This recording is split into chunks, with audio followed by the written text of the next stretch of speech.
Hello again. You're on Office Hours with the Mad Professor. I'm Liam.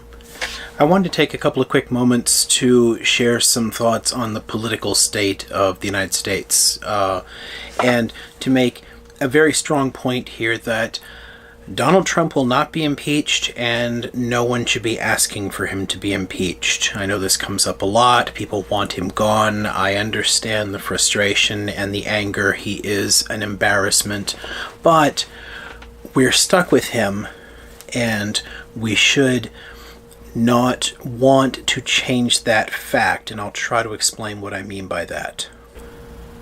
So first off, why today? Other than the fact that I have a couple of minutes while a job finishes rendering on my computer.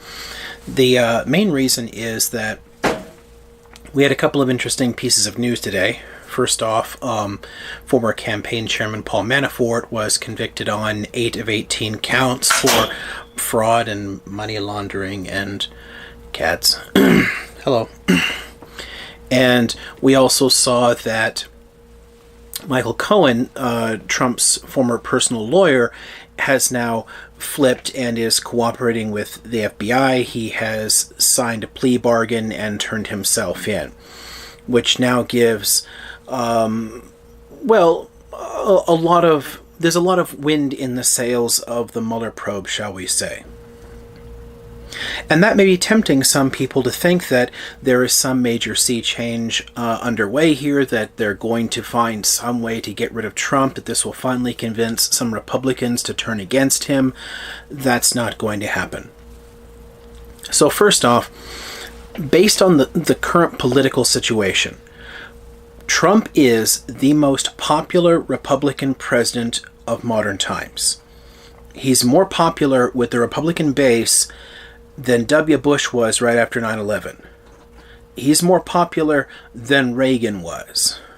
Trump is loved by hardcore Republicans. And that terrifies Republican Congress critters.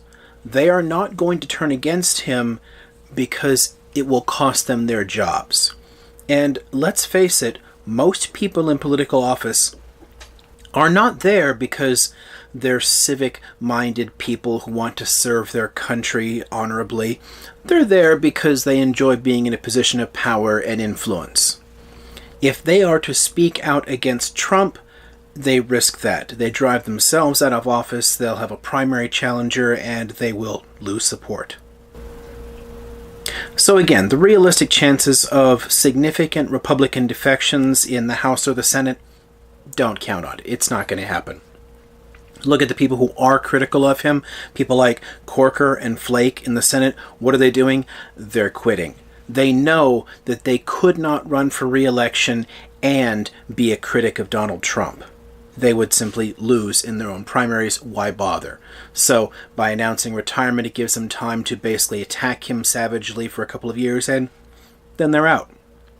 So they at least get to do something of the honorable thing, but it does tell us something about the current state of the Republican Party, which has explicitly embraced an authoritarian in Donald Trump, and they want him in power. So Congress, not going to help us here. So what about November? This is an election year, and every 2 years the entire House is up for re-election and some of the Senate. There is no realistic prospect of Democrats taking control of the Senate. It's just barely possible mathematically. It's not likely. Even if they do, even if it's a blue tsunami somehow and they manage to win and hold on to every seat and gain a few, if they come up with just a bare slim majority, still doesn't matter for impeachment because you need 2/3 in the Senate. So no chance you're going to get that many Republicans to vote against him, so a conviction in the Senate would remain impossible no matter how much control you get in the House. So even if Democrats flip the House in 2018, it does not give you any path to impeachment. The most they could do is institute articles of impeachment. They could do the same thing that happened to Nixon. You know, Nixon was impeached, but he resigned before he faced trial.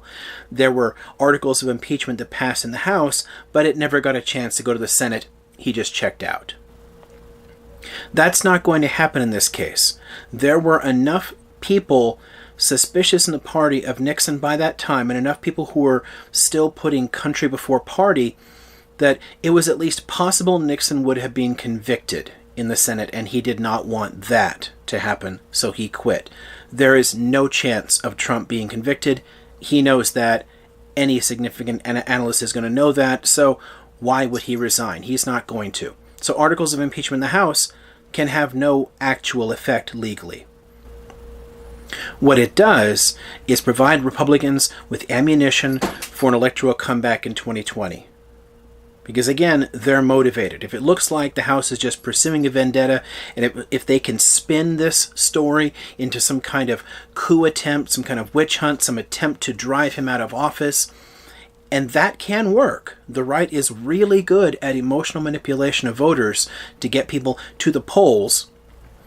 That could imperil chances of Democrats gaining more seats in the Senate in 2020, holding on to the House, and possibly gaining the presidency.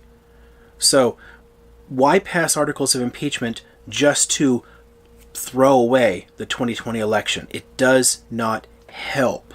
It simply provides ammunition to the other side.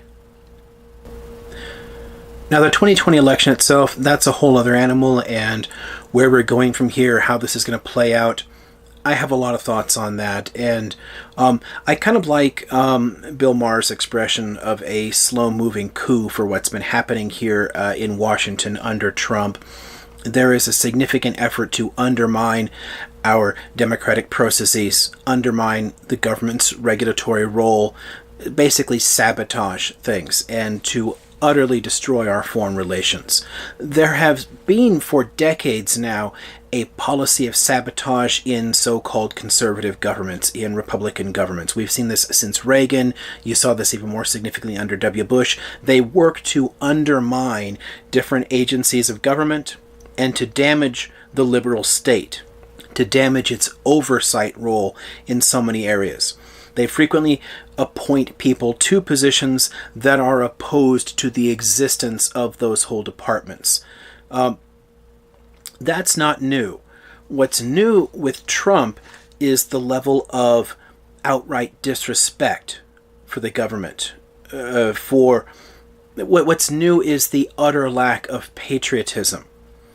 And the attacks on things like the independent judiciary, the free press, the intelligence services. There are a lot of problems with Trump here, and how 2020 is going to play out.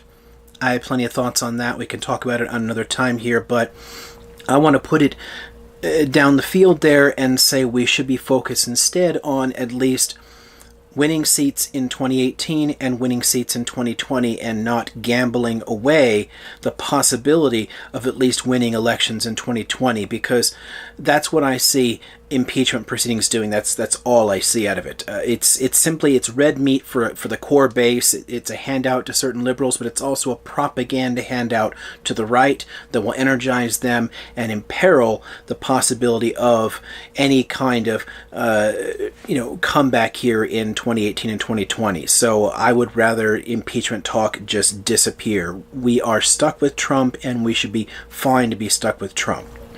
Especially since, realistically, what's your alternative? President Pence? Pence has been working behind the scenes already to dismantle large parts of government. He seems committed to the same authoritarian agenda as Trump. He's perfectly comfortable with Trumpism, but he's less of an overt buffoon in public. Trump is a distraction, while Pence helps to undermine government here.